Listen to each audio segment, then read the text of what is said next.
മിക്ക ചെറുകിട ബിസിനസ്സുകളും വേറിട്ടു നിൽക്കുന്നതിൽ ഫെയിലാകുന്നത് എന്തുകൊണ്ടാണ്?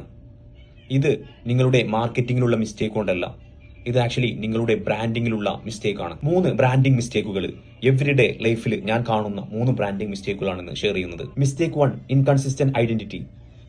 നിങ്ങളുടെ ബ്രാൻഡിൽ ഡിഫറെന്റ് ആയിട്ടുള്ള ഫോണ്ട്, ഡിഫറെന്റ് ആയിട്ടുള്ള കളേഴ്സ്, ഡിഫറെന്റ് ആയിട്ടുള്ള ലോഗോസ് ഒക്കെ യൂസ് ചെയ്യുകയാണെന്നുണ്ടെങ്കിൽ നിങ്ങളുടെ കസ്റ്റമേഴ്സിനെ കൺഫ്യൂസ് ചെയ്യാനുള്ള ചാൻസസ് വളരെ കൂടുതലാണ്. ജസ്റ്റ് നിങ്ങൾ ഒന്ന് ഇമാജിൻ ചെയ്ത് നോക്കാം. നൈക്കി എന്നുള്ള ബ്രാൻഡ് അവർ ഒരു 5 ടൈപ്പ് ലോഗോസ് യൂസ് ചെയ്യുന്നുണ്ടെന്നുണ്ടെങ്കിൽ അവരെ കസ്റ്റമേഴ്സ് വിശ്വസിക്കാനുള്ള സാധ്യത വളരെ കുറവാണ്. Mistake 2, copying competitors.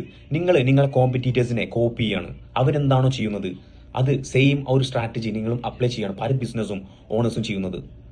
Actually branding എന്ന് പറഞ്ഞാൽ നമ്മൾ ഒരു യൂണിക് ആയിട്ടുള്ള സ്റ്റോറി ഹൈലൈറ്റ് ചെയ്യാണ് വേണ്ടത്. നിങ്ങളെക്കുറിച്ച് നിങ്ങളെ ഓഡിയൻസിന് നിങ്ങൾ എന്താണ് ചെയ്യുന്നത് എന്നുള്ളത് ഒരു ഒറ്റ ലൈനിൽ ആൻസർ ചെയ്യാൻ കഴിയുന്നില്ല എന്നുണ്ടെങ്കിൽ നിങ്ങൾ ഓൾറെഡി ഫെയിൽഡ് ആണ്. സ്ട്രോങ് ബ്രാൻഡ്സിന് അവരുടെ വാല്യൂ ക്ലിയർ ആയിട്ട് കമ്മ്യൂണിക്കേറ്റ് ചെയ്യാൻ വേണ്ടിയിട്ട് സാധിക്കുന്നുണ്ട്. Like Starbucks premium coffee experience.